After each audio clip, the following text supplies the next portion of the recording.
Review of literature. Introduction. A collective body of work that is done by earlier scientists is called literature. जो भी कार्य पहले के scientist, पहले के रिसर्चर्स के द्वारा किया जाता है, उस सब को आप लिटरेचर कहते हैं. Any scientific investigation starts with review of literature. कोई भी साइंटिफिक इन्वेस्टिगेशन हमेशा शुरुआत होती है रिव्यू ऑफ लिटरेचर की, किसी भी साइंटिफिक इन्वेस्टिगेशन की.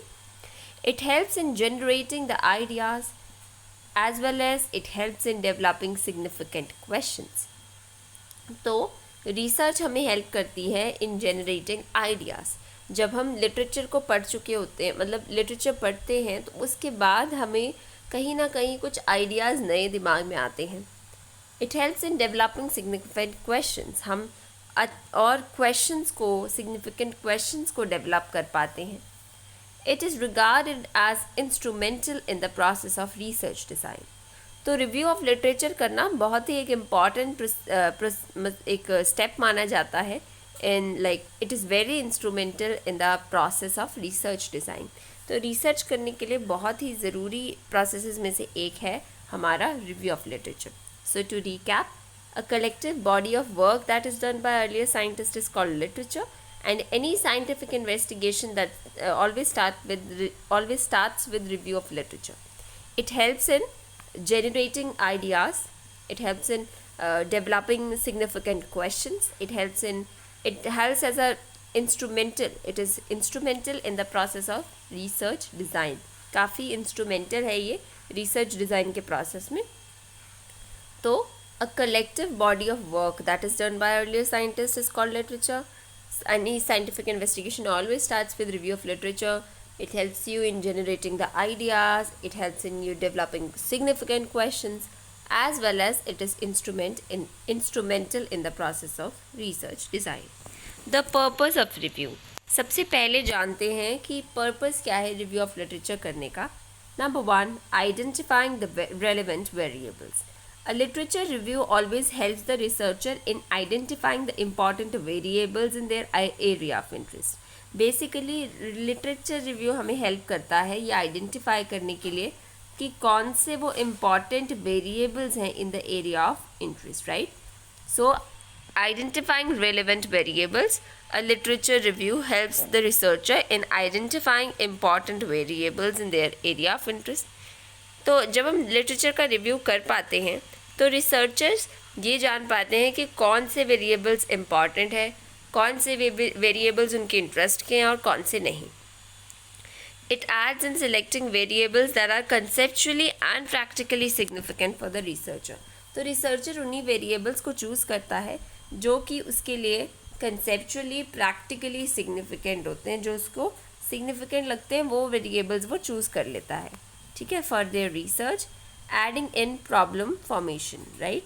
सो प्रॉब्लम फॉर्मेशन में सबसे पहले हमें ज़रूरत है कि पहले हमारा लिटरेचर अच्छे से पढ़ता हो, हमने रिव्यू किया हो उसके अच्छे से, और हमारे वेरिएबल्स हमें पता हो कौन से चूज़ करने हैं. हमने जो प्रैक्टिकली सिग्निफिकेंट वेरिएबल्स हैं उन्हीं को रिसर्चर चूज़ करेगा. ठीक है. Then again, identifying relevant variables. A literature review helps the researcher in identifying the important variables in their area of interest. It adds in selecting variables that are conceptually and practically significant for the research. Adds in problem formation में aid करते हैं, हमें problem formulate करने में help करते हैं. Second, avoiding repetition. By reviewing existing literature, researchers can avoid duplicating previous works. So basically literature का review करके रिसर्चर जो है इससे पहले का जो भी प्रीवियस वर्क है उसकी ड्यूप्लिकेशन को अवॉइड कर पाते हैं बेसिकली, क्योंकि अगर कोई रिसर्च ऑलरेडी कैरी आउट की गई है उस टॉपिक पे तो रेपिटेशन ऑफ रिसर्च ना हो, इसीलिए भी ज़रूरी पॉइंट है कि हम लिटरेचर रिव्यू कर लें. ठीक है, डुप्लिकेट ना हो किसी और का, पहले जिसने किया हुआ काम वही वर्क डुप्लिकेट ना हो जाए. It helps us in understanding the prior studies and their relevance to the current research. Basically, अगर हम रिव्यू ऑफ लिटरेचर करते हैं तो ये हमें पहले के स्टडीज़ के बारे में जानने में हेल्प करता है. their relevance to the current research, right? उनकी क्या रेलेवेंस है करंट रिसर्च में. In some cases replication of early studies is necessary. कुछ केसेस में रेप्लिकेशन ज़रूरी भी होती है because we have to check the validity, है ना, एग्जिस्टिंग चीज़ की वैलिडिटी को आप चेक करने के लिए कई बार इट्स नेसेसरी कि आप रिव्यू ऑफ लिटरेचर कर लें एक बार, राइट. सो एज रिपीटिशन ना हो, डुप्लीकेशन ना हो, एंड वैलिडिटी चेक हो जाए किसी भी चीज़ की. Synthesis of prior work. Now researchers can collect and synthesize previous studies. Researchers क्या करते हैं, वो पहले collect करते हैं, पहले की studies को synthesize करते हैं, previous studies को related to their topic. So researchers can collect and they synthesize the previous studies that are related to their topic. This synthesis provides a broader perspective for future research. So basically जो ये synthesis और collection करते हैं हम previous research का, ये हमें एक ब्रॉडर पर्सपेक्टिव प्रोवाइड करता है कि फ्यूचर में हमें कैसे रिसर्च करनी है. It helps us in identifying the overlaps and gaps that are existing in the knowledge. So synthesis basically we can या रिसर्चर्स कलेक्ट करते हैं, सिंथेसाइज करते हैं पिछले वर्क को. This synthesis provides a broader perspective for the future research. जब हम ये सिंथेसाइज कर लेते हैं तो फ्यूचर रिसर्च और बहुत अच्छे से कैरी हो पाती है.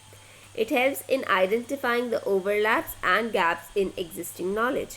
Basically, ये synthesis जब हम कर लेते हैं, so it helps in कि हम जो overlaps आ रहे हैं studies में उनको find out कर सकें, the gaps that there are in the existing knowledge. ठीक है, जो भी gaps हैं existing knowledge में उनको भी check कर सकें. Determining the relationships among variables. तो literature का अगर हम thorough review कर लें तो it helps in discovering and understanding relation among the relevant variables. So a thorough literature review helps in discovering and understanding relations among relevant variables. जब हम thoroughly literature review करते हैं तो वो हमें help करता है in discovering and even in understanding relations among relevant variables. तो relevant variables जो भी होंगे उनके बीच के relationship को आप अंडरस्टैंड कर पाएँ. ठीक है, तो thorough literature review helps in discovering and understanding relations among various relevant variables. Thorough literature review से आप डिस्कवर करते हैं, लिटरेचर के रिव्यू से आप डिस्कवर और अंडरस्टैंड भी करते हैं जो वेरियस वेरिएबल्स हैं उनके बीच के रिलेशन को. ठीक है, among relevant variables. This understanding forms the basis for formulating hypothesis and designing the research. तो ये अंडरस्टैंडिंग कहीं ना कहीं की है कौन से वेरिएबल्स के बीच में कैसा रिलेशन है. ठीक है, डिस्कवरिंग एंड अंडरस्टैंडिंग में हेल्प करता है रिव्यू ऑफ लिटरेचर हमें रेलेवेंट वेरिएबल्स जानने में. अंडरस्टैंडिंग से बेसिकली हम ये आइडेंटिफाई कर सकते हैं जो कि मतलब understanding the variables it forms the basis for formulating the hypothesis and designing the research. So जब हम understand करते हैं the basis for formulating hypothesis and we design the research.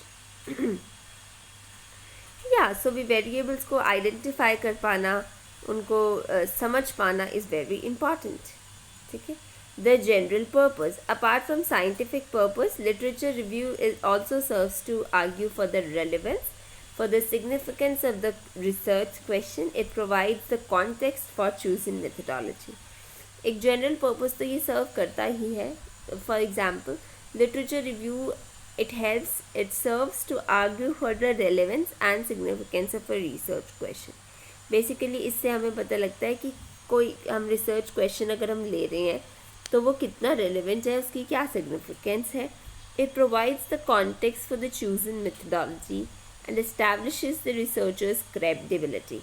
Okay, now further on कहीं ना कहीं research literature review हमें help करता है, रिसर्चर को हेल्प करता है वो अपनी क्रेडिबिलिटी एस्टैब्लिश कर सके, सिग्निफिकेंस ऑफ रिसर्च क्वेश्चन को, रेलेवेंट कितने रिसर्च क्वेश्चन जो हमने बनाया है क्या वो रेलेवेंट है, क्या उसकी सिग्निफिकेंस है. It provides a context for the chosen methodology. क्या हम कौन सी methodology would be the best for like such kind of research. And it also argues for the appropriateness of the chosen approach. Right? Types of literature review. So कितने तरह के होते हैं. सबसे पहला है historical review. Now, this type traces the development of an issue or a concept over time. Historical review में क्या होता है बेसिकली एक इशू को स्टडी किया जाता है over time and it may also merge with theoretical or methodological reviews to show the evolution of research or research methods. Basically, historical review, this type traces the development of an issue or a concept over time. जब भी कोई एक research करनी होती है जो कि over time study करनी है तो उसको करने के लिए आप you will use historical research. I will give you some examples of it. Let's study it with example. Historical review जो है साइकोलॉजी में, it involves examining historical development of theory, concept, practices within the field of psychology. Basically, historical review को understand करने की कोशिश करें तो historical development, कोई भी theory, कोई भी concept, कोई भी practice जो है psychology की field में, उसका कैसे evolution हुआ है. It traces the evolution of a psychological thought, right? कोई भी हमने कोई भी theory ले suppose, तो वो evolutionary उसमें क्या क्या changes आए, methodology क्या क्या यूज़ हुई. It figures it over time. For example, a historical review of behaviorism in psychology could be a very perfect example. Watson से लेके स्किनर, Pavlov के एक्सपेरिमेंट से शुरू हो जाइए. तो basically how the school of behaviorism evolved and then कितना उसमें एवोल्यूशन आया, वो एक हिस्टोरिकल रिव्यू है. क्योंकि हम थ्योरी, कॉन्सेप्ट, प्रैक्टिसेस जो भी हैं साइकोलॉजी में उसको उसकी हिस्टोरिकल मतलब पहले उसकी हिस्ट्री क्या रही है, कैसे ये डेवलप हुआ पर्टिकुलर साइकोलॉजिकल थॉट मेथडोलॉजी. या so that's historical review. So that's what is said. This type traces the development of an issue और अ कॉन्सेप्ट ओवर टाइम. कि इस टाइप में हम देखते हैं कि किसी भी इशू और किसी भी कॉन्सेप्ट की डेवलपमेंट ओवर टाइम स्टडी की जाती है. It may also merge with theoretical or methodological reviews to show the evolution of ideas or research methods. ठीक है. It may also merge, इसमें आप theoretical और ये आगे जो methodological review जैसे आप नीचे देख सकते हैं, तो ये reviews को भी mix किया जाता है ताकि जो evolution of idea, evolution of a particular kind of research method, how it happened, वो पूरा show करने के लिए historical review use किया जाता है. Next is context review. Researcher इसमें क्या करते हैं, यूजुअली कनेक्ट करते हैं अपनी स्टडी को to a broad body of knowledge. It places the study within a large framework establishing a line of thought. Basically यहाँ रिसर्चर्स अपनी स्टडी को कनेक्ट करके ब्रॉडर स्टडी के साथ लगा रहे हैं. ठीक है, ब्रॉडर बॉडी ऑफ नॉलेज के साथ लगाते हैं. It places the study within a larger framework. हमारी स्टडी, छोटी सी स्टडी को एक लार्जर फ्रेमवर्क में ऐड करना and establishing a line of thought is what is done in the context review. As you can see, context review in psychology refers to literature review that focuses on contextual factor. तो ऐसा review जो contextual factors पे depend करता है, जो focus करता है on contextual factors surrounding a specific psychological phenomenon or a research area. Instead of solely examining the phenomenon itself, हम सिर्फ phenomenon को ही अंडरस्टैंड करने की कोशिश नहीं करते. एक कॉन्टेक्स्ट रिव्यू एक्सप्लोर करता है broader social, cultural, historical, environmental context को भी. ठीक है, सोशली कैसे देखा जा रहा है इस फिनोमेना को, कल्चरली कैसे स्टडी किया जा रहा है, historical, environmental context that influence and interact with the psychological aspect under investigation. ठीक है, तो जो सोशल, कल्चरल, हिस्टोरिकल कॉन्टेक्स्ट भी होते हैं उन सबको वो सब कैसे इन्फ्लुएंस करते हैं एक साइकोलॉजिकल एस्पेक्ट के साथ जो अंडर इन्वेस्टिगेशन है, इसकी स्टडी कॉन्टेक्स्ट रिव्यू है. जैसे a context review of anxiety disorder among the adolescents in urban environments. कि उन एडोलसेंट्स पे एंग्जाइटी डिसऑर्डर स्टडी कर रहे हैं जो अर्बन इन्वायरमेंट में रहते हैं. तो इसमें कॉन्टेक्चुअल रिव्यू है बिकॉज हम वहाँ देखेंगे कि urban living conditions, the culture that is there, cultural influences कैसे, टेक्नोलॉजी के एडवांसमेंट्स का कैसे फ़र्क पड़ रहा है, that impacts the prevalence, the presentation and the treatment of anxiety disorder among adolescents in urban settings. तो कैसे वो इम्पैक्ट करता है अडल्ट को, you know, that how it impacts the people who are living in this urban settings. So basically आप clearly देख सकते हैं कि रिसर्च कनेक्ट कर रही है अपनी स्टडी को to a broad body of knowledge, है ना। हम कितना सब कुछ ले रहे हैं उसमें, रिसर्च कनेक्ट कर रही है स्टडी को to broader body of knowledge and it places the study within a large framework that establishes a line of thought. Next comes integrative. तो integrative क्या होता है? Basically the common time that summarizes existing knowledge to a topic of or theme and highlights agreements disagreements within the literature. तो integrative research भी एक common type है basically, जिसमें हम देखते हैं कि this common type summarises existing knowledge. जो हमारे पास एग्जिस्टिंग नॉलेज है एक टॉपिक या एक थीम की, it highlights the agreements and disagreement within the literature. जो हमारे पास लिटरेचर है उसके साथ हमारी जो एग्जिस्टिंग नॉलेज है, how much agrees, how much of disagreement is there, it can be combined with context and और पब्लिश्ड इंडिपेंडेंटली। कॉन्टेक्स्ट रिव्यू के साथ कंबाइन भी कर सकते हैं और इंडिपेंडेंटली भी पब्लिश कर सकते हैं। आप कॉन्टेक्स्ट रिव्यू को ऐसे समझ सकते हैं जैसे मेमोरी का कोई एक मॉडल और फिर वो मॉडल बना, सपोज वो let's for example take the working model of memory that has been एक अपना स्टडी है और फिर उसको एक ब्रॉडर फ्रेमवर्क के साथ अटैच कर लिया गया, ठीक है। इंटीग्रेटिव में क्या होता है? Basically this kind of review summarises the existing knowledge और अ टॉपिक ऑफ थिंग। जो कोई एक टॉपिक है उसको पूरी तरह समराइज करना, highlight agreements with it, highlight disagreements with it. It can be combined with context or it can be published independently. आप देखते हैं इंटीग्रेटिव में प्राइमरी ऑब्जेक्ट यही है कि बेसिकली जो सिंथेसाइज करना जो भी रिसर्च फाइंडिंग्स, जो भी थ्योरीज, जो भी कॉन्सेप्ट आए हैं, to create a unified and a comprehensive understanding of particular psychological phenomenon or topic. So basically उस टॉपिक का एक यूनिफाइड, एक कॉम्प्रीहेंसिव अंडरस्टैंडिंग लेना, जो भी थ्योरीज, जो भी फाइंडिंग्स आई हैं उस पर्टिकुलर उसको रिव्यू करना बेसिकली, है ना। Synthesize and integrate existing research findings, theories and concepts. Existing findings को, थियरीज, कॉन्सेप्ट्स को यूनिफाई करना, कॉम्प्रीहेंसिव अंडरस्टैंडिंग करना of a particular psychological phenomenon को अच्छे से अंडरस्टैंड कर पाना, एक टॉपिक को, एक एरिया ऑफ इंटरेस्ट को। And for example an integrative review of resilience in child who are expose to trauma, synthesizing the findings for the development psychology and traumatology. So basically this integrative review aims to synthesize and integrate the research findings.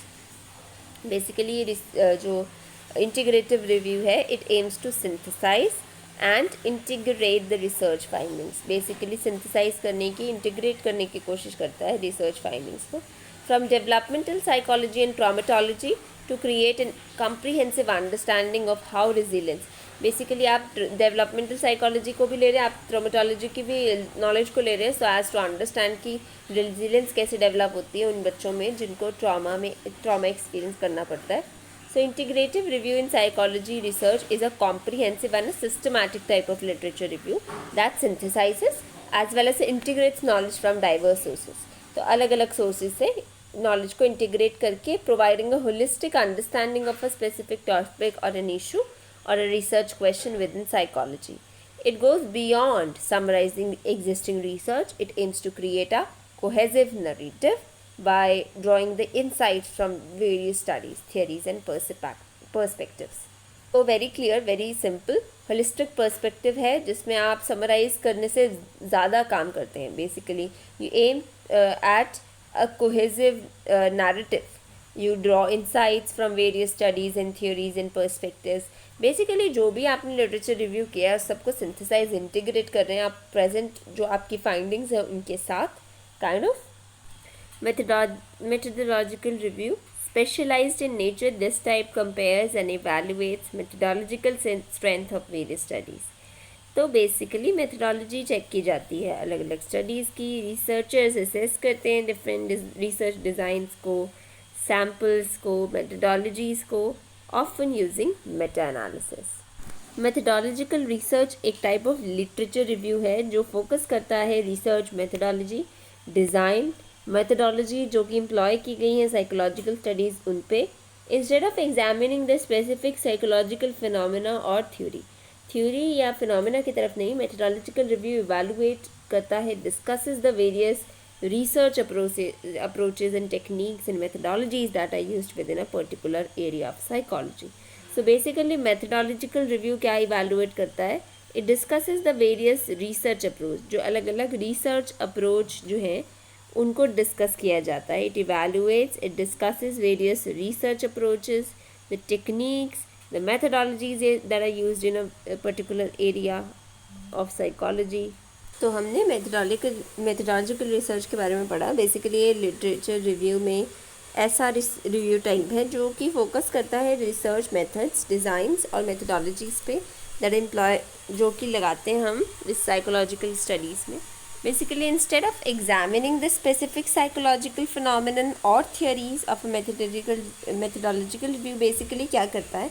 It evaluates, it's discusses the various research approaches. अलग अलग research approaches को discuss evaluate किया जाता है. The techniques and the methodologies used in a particular area of psychology. तो basically किस जो भी साइकोलॉजी में हम रिसर्च एरियाज देखते हैं उनको यूज़ किया जाता है बेसिकली. ठीक है. Methodological review evaluates, it discusses the various research approaches, the techniques, the methodologies that are used within a particular area of psychology. The primary goal is to access the quality of research methods and provide insights into the strengths, weaknesses, best practices in research design and methodology. Basically, methodological review का primary goal होता है to access the quality of research methods. जो research method लगाना चाहते हैं उसकी quality को check किया जाए. Providing insights into जो research method हमने लगाया है या जिस research design का हम यूज़ कर रहे हैं उसकी quality क्या है, उसकी strength क्या है, उसकी वीकनेसेस क्या है. For example a methodological review of a longitudinal study in developmental psychology.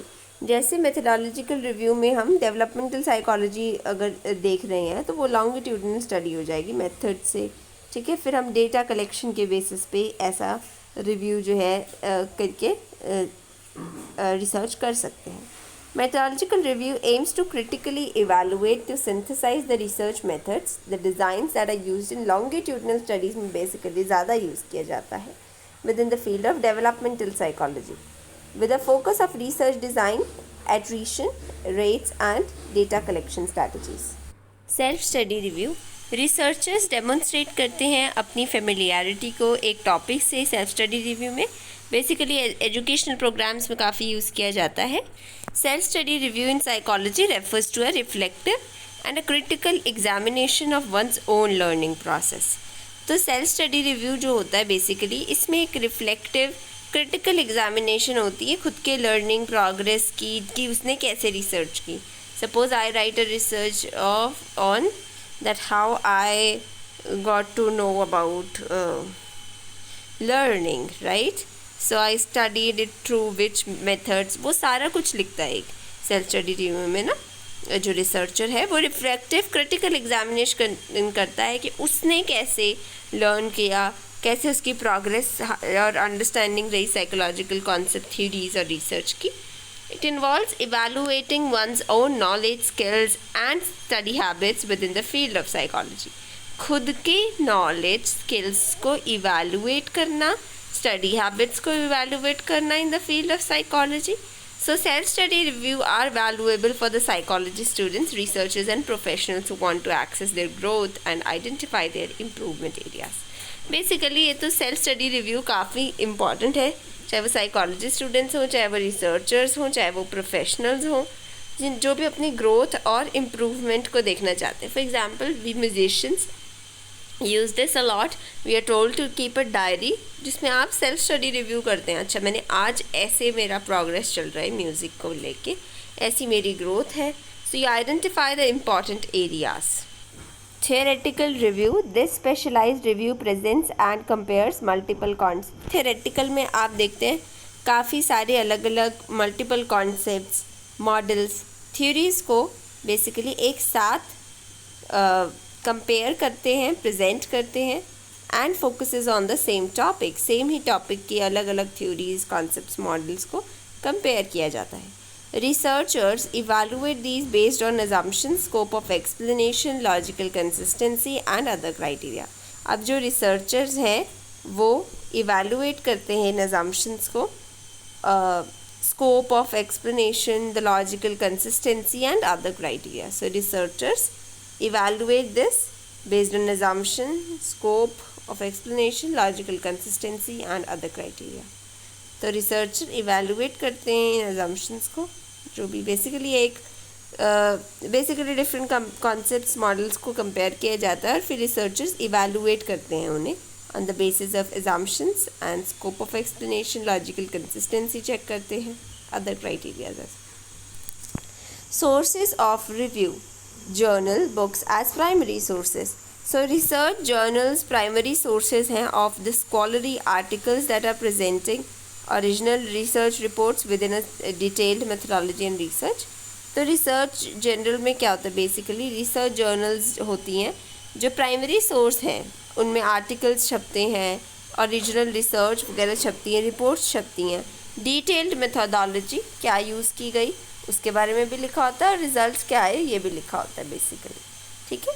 So research journal basically it is a source of scholarly articles that are presenting original research reports, detailed methodology और results होते हैं इसमें. referred journals are particularly valuable because expert reviews articles publish होते हैं. तो ऐसे में इसकी दो टाइप्स होती है, रेफर्ड और नॉन रेफर्ड. तो रेफर्ड वाली जब से ज़्यादा वैल्यूएबल होती है क्योंकि उनको खुद एक्सपर्ट्स रिव्यू करते हैं, उन आर्टिकल्स को पब्लिश होने से पहले एक्सपर्ट लोग उनको रिव्यू करते हैं. Then books including textbook, handbook, yearbook, dictionary, ये सब कॉम्प्रिहेंसिव इंफॉर्मेशन के सोर्स होते हैं ऑन वेरियस सब्जेक्ट्स. बेसिकली ये इंफॉर्मेशन प्रोवाइड करती हैं books, handbooks, yearbooks, dictionary वगैरह.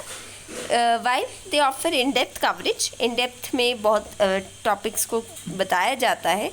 दे may not contain up to date research information तो नहीं होती ना लेकिन बुक्स में. Then review articles, these are short articles जो समराइज करते हैं वर्क को in a specific area of time. जैसे न्यूज़पेपर में वो मूवी वाले आते हैं ना, मूवी का रिव्यू लिखा होता है, वैसे ही रिव्यू आर्टिकल्स शॉर्ट आर्टिकल्स होते हैं जो समराइज करते हैं वर्क को एक स्पेसिफिक एरिया के ओवर टाइम.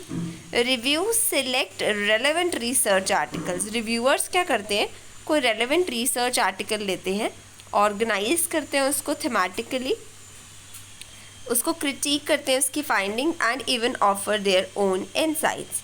सो reviewers select relevant research articles, reviewers relevant research articles को वो करते हैं, सिलेक्ट करते हैं, ऑर्गेनाइज करते हैं उसको थीमेटिकली, क्रिटिक करते हैं इसकी फाइंडिंग्स को and offer their own insights. So reviewers select करते हैं रेलेवेंट रिसर्च आर्टिकल्स को, ऑर्गेनाइज करते हैं एंड रिव्यू आर्टिकल्स काफ़ी बेनिफिशियल होते हैं for the researchers as they compile the relevant research in one place. So review articles क्यों beneficial होते हैं रिसर्चर्स के लिए, क्योंकि ये कंपाइल करते हैं रेलेवेंट रिसर्च इन्फॉर्मेशन को एक ही जगह पे. So review articles are short articles जो समराइज करते हैं वर्क को in a specific area of time. Reviewers select relevant research articles, organize them thematically, critique करते हैं उसकी फाइंडिंग्स को and even offer some insights.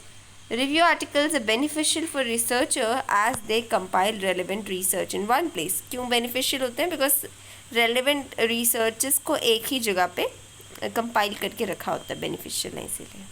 So abstract, psychological abstract, sociological abstracts examples हैं abstract sources के जो provide करते हैं summary, research reports की summary provide करते हैं ये abstracts basically.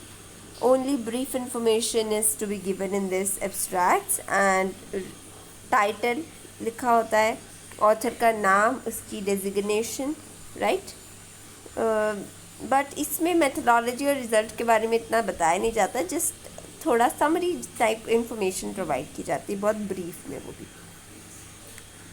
Then index, education index basically index categorize करते हैं alphabetically arranged titles of research reports within, जो हम जैसे हम इंडेक्स बनाते हैं अल्फ़ाबेटिकली अरेंज करते हैं टाइटल्स को, बेसिकली वैसे ही रिसर्च रिपोर्ट्स को भी किया जाता है without providing any detailed information और abstract. Researchers can use index or supplementary sources to locate relevant articles.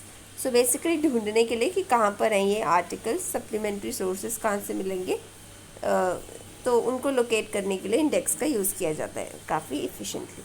Then online source, obviously internet सबसे valuable tool है आज literature review में, providing access to original writings by important researchers. So basically important researchers के द्वारा जो भी writings हैं उनको उनका information दिया जाता है. Basically providing access to original writings by important researcher. It offers updated information not always found in library. तो इंटरनेट पे होता है बेसिकली अपडेटेड इन्फॉर्मेशन भी होती है जो लाइब्रेरी में नहीं मिलती. Internet sites offer include bibliographies.